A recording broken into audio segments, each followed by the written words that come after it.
आज मी तुम्हाला शिवपुराणमधील एक छान कथा सांगणार आहे. तर कथा आहे शिवभक्त मार्कंडेय ऋषीची. एकेकाळी मृकंडू नावाचा एक महान ऋषी आणि त्याची पत्नी मरुद्वती यांना कोणतेही अपत्य नव्हते. अनेक वर्ष त्यांनी भगवान शिवाची कठोर तपश्चर्या केली.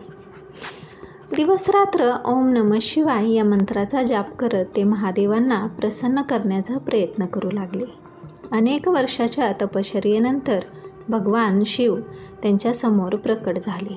महादेव म्हणाले, ऋषीवर, तुमच्या भक्तीवर मी प्रसन्न झालो आहे. मागा, कोणता वर तुम्हाला हवा आहे? यावर ऋषी मृकंडू नम्रपणे उत्तर दिले. ते म्हणाले, प्रभू, आम्हाला फक्त एक सद्गुणी पुत्र हवा आहे. महादेव काही क्षण शांत राहिले आणि म्हणाले, तुमच्यासमोर 2 पर्याय आहेत. पहिला म्हणजे दीर्घ आयुष्य पण मूर्ख पुत्र, आणि दुसरा म्हणजे अत्यंत बुद्धिवान महान शिवभक्त पण त्याचे आयुष्य फक्त 16 वर्षाचे असेल. क्षणभर दोघेही शांत पडले, शांत विचारात पडले. शेवटी त्यांनी दुसरा पर्याय निवडला, कारण त्यांना वाटले आयुष्य मोठे असण्यापेक्षा ते महान आणि अधिक महत्त्वाचे आहे. काही महिन्यांनी त्यांना त्यांच्या घरी एक तेजस्वी पुत्राचा जन्म झाला. त्याचे नाव ठेवले मार्कंडेय. लहानपणापासूनच मार्कंडेय अत्यंत शांत, नम्र आणि बुद्धिमान होता. इतर मुले खेळत असताना तो शिवलिंगासमोर बसून ओम नमः शिवाय या मंत्राचा जाप करत असे. जसा जसा तो मोठा होत गेला तशी शिवभक्ती आणखी वाढत गेली.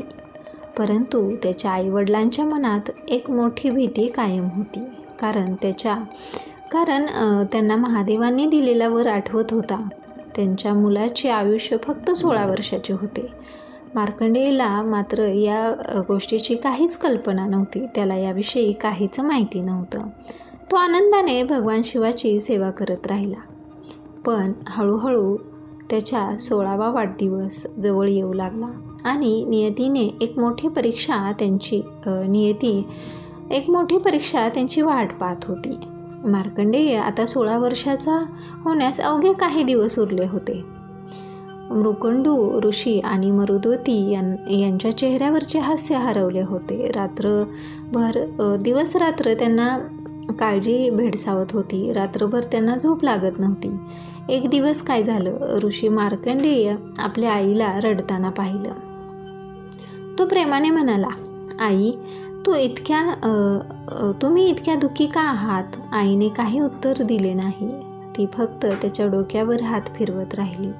थोड्याच वेळात मृकंडू ऋषींनी संपूर्ण सत्य आपल्या मुलाला सांगितले. ते म्हणाले, बाळा, भगवान शिवांनी आम्हाला वरदान दिले होते. तुझे आयुष्य फक्त 16 वर्षाचे आहे. क्षणभर वातावरण शांत झाले. परंतु आश्चर्य म्हणजे मार्कंडेयच्या चेहऱ्यावर भीतीचा लवलेशही नव्हता. तो शांतपणे हसला आणि म्हणाला, ज्यांनी मला जन्म दिला तेच महादेव माझे रक्षणही करतील. माझा विश्वास माझ्या मृत्यूपेक्षा मोठा आहे. हे ऐकून त्यांच्या आईवडिलांच्या डोळ्यात अश्रू आले. दुसऱ्या दिवशी पहाटे मार्कंडेय नदीमध्ये स्नान करून थेट शिवमंदिरात गेले. त्यांनी शिवलिंगाला जलाभिषेक केला, बेलपत्र अर्पण केले आणि डोळे मिटून अखंड ओम नमः शिवाय मंत्राचा जाप सुरू केला. वेळ पुढं सरकत होती. देवलोकातही सर्व देवता ही घटना पाहत होते, कारण त्या दिवशीच मार्कंडेयचे आयुष्य संपणार होते. यमलोकात यमराजांनी आपल्या दूतांना आज्ञा दिली, वेळ पूर्ण झाली आहे, जा आणि मार्कंडेयचा प्राण घेऊन या. यमदूत पृथ्वीवर आले, पण मंदिरात प्रवेश करताच त्यांना एक विलक्षण तेज जाणवले. शिवमंत्राच्या नादाने संपूर्ण मंदिर दुमदुमले होते. तेज इतके प्रखर होते की यमदूत एक पाऊलही पुढे टाकू शकले नाहीत. ते परत यमराजाकडे गेले आणि नम्रपणे म्हणाले, महाराज, त्या बालकाजवळ जाणे आमच्या शक्तीच्या पलीकडे आहे. हे ऐकताच यमराज स्वतः आपल्या महिषावर बसून पृथ्वीवर निघाले. मंदिरात पोहोचल्यावर त्यांनी पाहिले, मार्कंडेय डोळे मिटून शिवलिंगाला मिठी मारून अखंड भक्तिभावाने ओम नमः शिवाय करत महादेवाचे स्मरण करत होता. यमराज पुढे सरकले आणि आपल्या हातातील पाश उंचावला. संपूर्ण मंदिरात एक क्षण शांतता पसरली. मार्कंडेय मात्र डोळे मिटून शिवलिंगाला घट्ट मिठी मारून बसला होता. त्यांच्या ओठावर फक्त एकच मंत्र होता, तो म्हणजे ओम नमः शिवाय, ओम नमः शिवाय. यमराज म्हणाले, मार्कंडेय, तुझे आयुष्य पूर्ण झाले आहे. आता तुला माझ्याबरोबर यायचं आहे. तू माझ्याबरोबर चल. मार्कंडेयने डोळे उघडले.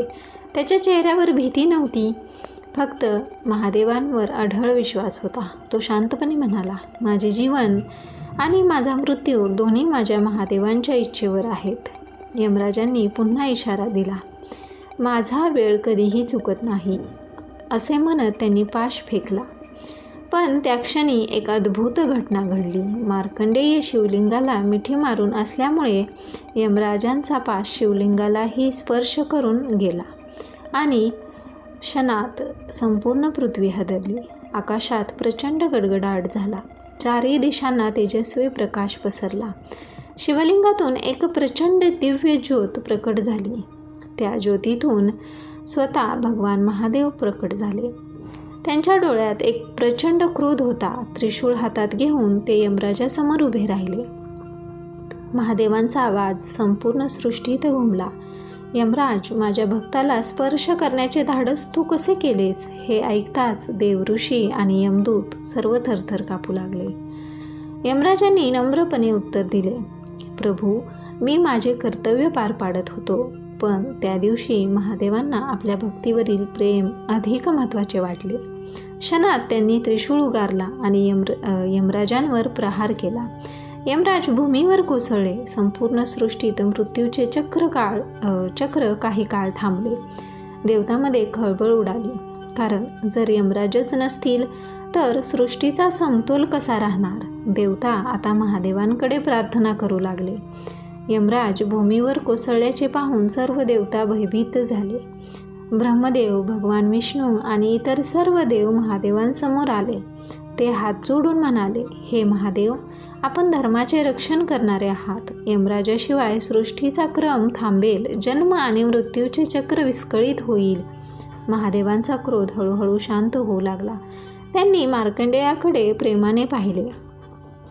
तो अजूनही शिवलिंगाला मिठी मारून ओम नमः शिवाय मंत्राचा जाप करत होता. महादेव त्याच्या जवळ गेले, कारण त्याच्या करुणामय स्पर्शाने महादेवांच्या करुणामय स्पर्शाने मार्कंडेयचे डोळे उघडले आणि समोर भगवान शंकर उभे असल्याचे पाहून तो त्यांच्या चरणी नतमस्तक झाला. महादेव म्हणाले, मार्कंडेय, तुझी भक्ती, तुझा विश्वास आणि तुझी निष्ठा मला अत्यंत प्रिय झाली आहे. ज्याने मृत्यूसमोर उभा असताना देखील माझा हात सोडला नाही, त्याला मृत्यू स्पर्शही करू शकत नाही, असे म्हणत भगवान शिवांनी त्याला महान वरदान दिले. आजपासून तू चिरंजीव राहशील. तुझे नाव युगायुगांमध्ये शिवभक्तांमध्ये आदराने घेतले जाईल. तू सदैव 16 वर्षाचा तेजस्वी आणि ज्ञानवान राहशील. हे ऐकताच संपूर्ण देवलोकात आनंदाची लहर पसरली. त्यानंतर महादेवांनी यमराजांना पुन्हा जीवनदान दिले.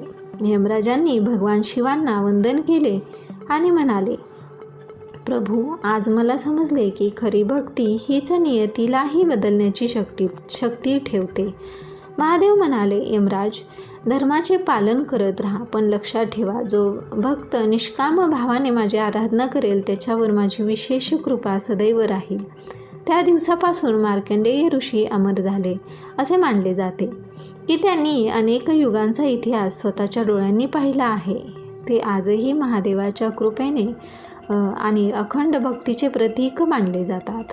या कथेचा संदेश म्हणजे भगवान शिव भक्तांकडून संपत्ती, वैभव किंवा मोठे यज्ञ मागत नाहीत. त्यांना हवे असती ती फक्त निस्वार्थ भक्ती, श्रद्धा, सत्य, संयम आणि अखंड विश्वास. जेव्हा संपूर्ण जग तुमच्या विरोधात उभे राहते, तेव्हाही जर तुमचा विश्वास महादेवावर अढळ असेल तर योग्य वेळी ते तुमच्या रक्षणासाठी स्वतः उभे राहतात. म्हणूनच जिथे भक्ती असते तिथे महादेव स्वतः उपस्थित असतात.